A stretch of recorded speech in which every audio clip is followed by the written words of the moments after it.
is Johannes Drooghaag. Welcome to Together. Today we have a very special episode. I am talking to my friend Ravi, who just published an ebook called Bounce Back Now. And I am really looking forward to find out everything about the book, but also about the man behind the book.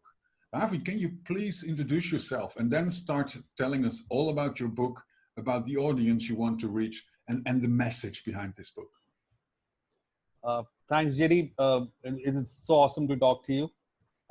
I think I started way back writing in 2017 when I found out, because there are some problems that entrepreneurs globally are facing.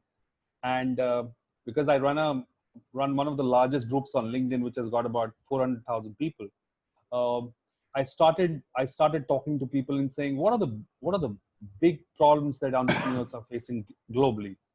And with my own failures in my past, right, they also had some amount of understanding and learning onto it. I came to a conclusion that there are three important things that why startups fail globally. And the topmost thing why startups fail globally is that they do not have a product market fit, right? And majority of startups fail because of that. This is not because of funding, which people have a presumption on, which is wrong. Startups fail because they don't have a product fit, right product market fit. Second is they don't have a paying customer, a customer who can pay them, right? And the third, last not the least, is they do not validate their startup idea before going to the market, right? So I said, look, here is the biggest problem, and nobody is trying to address it in a very on-ground way. People have a helicopter way of understanding things, but for the ground entrepreneur who's say in Africa, who's say in maybe in India, some remote place in India, or say somewhere in Vietnam, or say somewhere in a non-developed or a developing economy, he would not have access to understanding it from a very broad level, you know, from eyes of a venture capital, from eyes of a, you know, somebody who's a serial entrepreneur. He might not explain it in bits and pieces. So I wrote my book, which was more precise in terms of how to validate your startup idea. I crowdsourced across with about many entrepreneurs from across the world. And with my own experiences, I tailor-built and published that book in 2018 end. After 2018, you know, I've been working with startups and I advise startups and I work with SMBs in terms of growth. That's what my bread and butter is. But across the lines, when this COVID came in, right, I understood a pertinent problem that specifically the bottom of the pyramid was facing, which is startups in the early stage, late stage, or maybe people who want to start up. So I understood that, you know, the basic problem is two set of people, right? One set of people who want to start and have failures on the background, and they're afraid of doing so. The second set of people are people who have already launched, say, pre-COVID, and now suddenly had to enter this chaos of COVID and the business got hit. What do these guys do? How do they approach the entire thing? So keeping those two set of categories in mind, I started writing this book. And again, I crowdsourced serial entrepreneurs, a couple of experts in the domains across from the globe who contributed to the book as a chapter. And most likely it was my experience reaching out to people to consolidate the point of view and bring back the positivity, which is the mindset, right? Because everything happens in the mind. It is not just you know, money that helps people, it's the mindset as well. So I wrote this book out and published it out. Thankfully, you know, it has been very well received across the world. Genuinely, people who are at the grassroots level are liking it. I mean, my motive was that, my purpose was that. It was not to get a prize or a $1 billion sale, honestly. You know, hearts of hearts, everybody wants that, but that was not my purpose though. My purpose was more to get to the last man standing, make him understand if he's going through a problem. And last not the least, JD, the important part is that many people across the globe, whether they're in Germany, whether they're in England, they're in India, they're in China, they're in US, if they've gone through a failure, whether that's in personal life or professional life, they do not want to get ahead because they have a fear of failure again. And that's the worst thing in the world that can happen to people, whether that's a 21-year-old person or a 55-year-old or a 45-year-old, irrespective of age, caste, creed, sex. The fear of failure is the biggest hindrance for people to bounce back in life. So I've started writing the book, and I've started giving the preface of the book is all about first is to condition the mind to first bounce back in life in terms of the positive mindset Mm-hmm. building. Then is the growth mindset building. How you need from a positive mindset, you can go to a growth mindset and work it out. Well, first of all, I want to confirm to everybody who's watching this what Ravi said about it's not about fame or money, it's about reaching out and helping people understand. That is very visible in your social media profiles, it's very visible in your presence, that is your mission, that is your passion. And I truly appreciate that. What I Thanks, Jerry. really enjoyed is you mentioned helicopter view. And a lot of people use helicopter view to say, I'm not interested in details, don't bother me, I'm too busy or I'm too important. Everybody who has ever flown in a helicopter, especially the pilot of a helicopter, knows that your view is extremely limited. So you truly depend on your systems, your navigator, your teams, your peers, to provide you with the information, and they depend on you being available.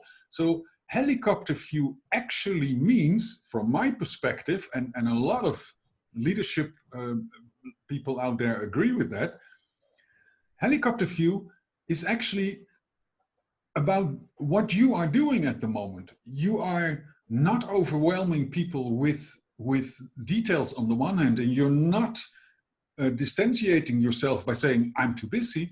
No, you are building those bridges with your books and with your post. And I really appreciate that, Ravi. I think you're on a fantastic path with that. And I appreciate even more that you share that and that you motivate people. That is really great. Yeah. Great. Yeah, JD, I mean, that's the purpose. When you look at your book, now that it's done, now that it's out there, your baby has left the house, right? Yep. Who would you like to be the audience of this book? When would you be happy if you would see that this book is read by a certain group or a certain target? Who would that be for you, Abby? As I said, JD, there are two set of people I would try to address. One set of people who are sailing in the startup or entrepreneurship. People who have either failed or are want to start or have started up their ventures. That's one set of people. But there's a second set of people who have never tasted it, who probably have had personal failures more. They wanted to start but couldn't. A homemaker, a housewife, who has 2 kids, 3 kids now, right? She was a corporate employee, now wants to start her own business, but she doesn't have time, right? She doesn't have that mindset right now. She doesn't get that inspiration and motivation. She wants it, but she doesn't get it. Not that nobody wants to give her. The husband is very supportive. The kids are very nice. The environment is so cool. She gets everything. She gets money on time. She has a lot of spend. She has her Friday nights as well. But what about the motivation to start a business, which she wants inherently? That's one set of audience. A retired professional, for example, 55-year-old, has amazing ideas, right? Wants to write something, wants to start some artwork, wants to start a tuition center, right? A coaching class for that matter. Where is the motivation? Kids have left away for business in some other cities, right? Grandkids come once in a year. Wife and husband, wife or wife and husband, either ways, if you talk about man and woman, right? They are retired, they're living their lives. Friday nights is beer time or a coffee time, but they have something that they want to start. So that's one category.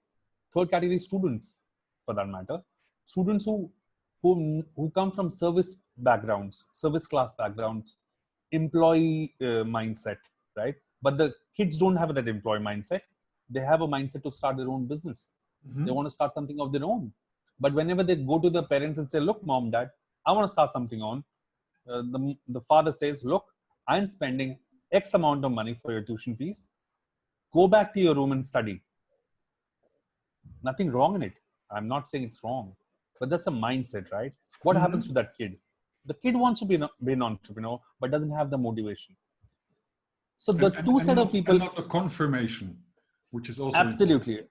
Correct. Very important. I think that's the most important thing actually. So these two set of people, people who have failed or are moving in this chaotic times, and the second set of people who have thought over starting their own business and growing it, but do not have motivation, do not have that feeling of euphoria that is it the right time.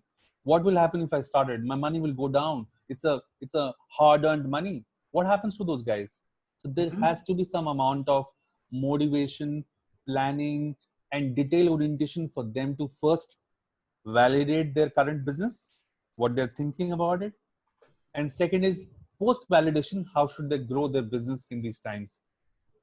It's only the tough times, JD, I think people have grown out and they come across. It's, harder you, it's like a spring effect, right, JD? The more you press a spring, the harder it bounces back, right? So hard you push back somebody, harder, and he bounces back more faster.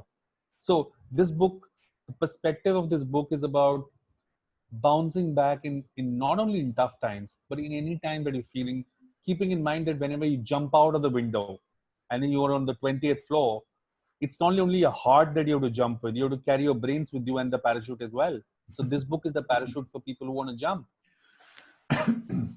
This is what I like about your approach and about your book and your online presence. You're not saying, like so many others are doing, unfortunately, you are not saying, do like me and you will be successful. You are saying, this is a way that you can become successful, but these are the things that you need to address, and this is how you can address them. And if you keep addressing those issues, everything that's standing in your way, you will get successful and you will bounce back. Because that is one Absolutely. very important message, and I know we agree on that. The coronavirus has unfortunately shown everybody who says the whole world is just a matter of mindset, that your mindset is not going to help you. The only thing your mindset is going to help you with is how you deal with it, and how you deal with all the challenges that nobody could predict. And the impact of the coronavirus is still not completely known. We still do not know what is going to happen, and we still do not know what the so-called new normal is going to be. We do Absolutely. know that we need to bounce back much more than we used to, and that's why I Right. think the timing for your book is perfect, because there's so many people at the moment falling more often than they used to do, and having challenges which are not only bigger but also more frequently than they were used to. And this level of bounce back and how to bounce back, and how to create that motivation from within yourself, that's a perfect message, Ravi. And I'm really proud that you come to us today to discuss that. I'm really looking forward to everything that you're going to do in the future. And what I truly hope is that a lot of people who have watched this will reach out and will get that book and will get the motivation that they need. I will put the links to your book and your profile, of course, in this video, so it's easier for everybody to get connected to you. Ravi, one final question. Sure. What is, if you could put your advice from your perspective and with the knowledge you have collected in this book, one sentence, what is the advice for somebody who either thinks that they want to start but don't know how, or somebody who doesn't believe in it anymore, or anybody who is at this moment considering a big situation, a big decision, and is not sure what to do with or not? What would be your advice? JD, here's something that it came across to my mind when I was writing the book. And when you write with your heart, you put a perspective from your heart. You don't put your brains into it. So you put your brains only when you publish it, saying this is how it is. But mostly it is your heart. The only thing that you need to understand, and anybody has to understand, is one thing. I'll give an example, and I'll then put one liner that you asked for. The example is, when a snake, right? A snake, wherever it is, across the world, it takes off its skin, in certain seasons. It sheds off its skin in certain seasons. Certain varieties of snakes shed their skins in particular seasons, right? Uh, and the process is very painful. The snake doesn't have hands and legs, right? And it has to take off its skin to get a new skin on in a particular season. Certain varieties of skin, certain varieties of snakes. So what they do is they go and rub themselves to stones and prickly things to take out that skin off, right? It's a very, very painful process. In the Indian ethos, if you talk about it, when we were kids, people used to tell that if you keep that skin of the snake, which they have left on the ground in your books or in your house, the snake doesn't come into your house because it knows that it is with a very difficult prowess has left the skin. Coming back to the context, when the snake does it, right, and it puts off its skin out, the understanding that it does is that the new skin is going to come, right? For anybody who's failed, for anybody who has a fear of failure, they have to shed the skin of the old self. It's a painful process. It's a very painful process because you have to undo and redo what you've learned, which is basically unlearning and relearning. That's a very painful process. People don't understand it. People don't realize it, JD. When they grow up a little age, they age up in life, they don't want to unlearn and relearn. It's like the snake skin philosophy, right? But Exactly. once they do it, JD, the moment they do it, they have a new perspective in life, and that's where the new life starts. So the moment you unskin yourself to a new skin, your life button starts there, and then the second life. I could not agree more with you, Ravi. I think it's a wonderful summary also of the message you bring across. And I think it's the best motivation I have ever heard to read your book. I can only confirm it. I do the same in my education. I'm dealing with the same relearning and de-learning is very complicated for people, but as soon as they trust themselves to do that, that's when they get really successful. Ravi, I want to thank you for joining us today. It's been a wonderful discussion, great insights. I wish you a lot of success with your book, but what I wish the most, and that's for everybody out there, is that they read your book, learn from it, and find new motivation, because we just have to trust ourselves. And then you learn how to deal with all the challenges. There will be challenges, as Ravi explained.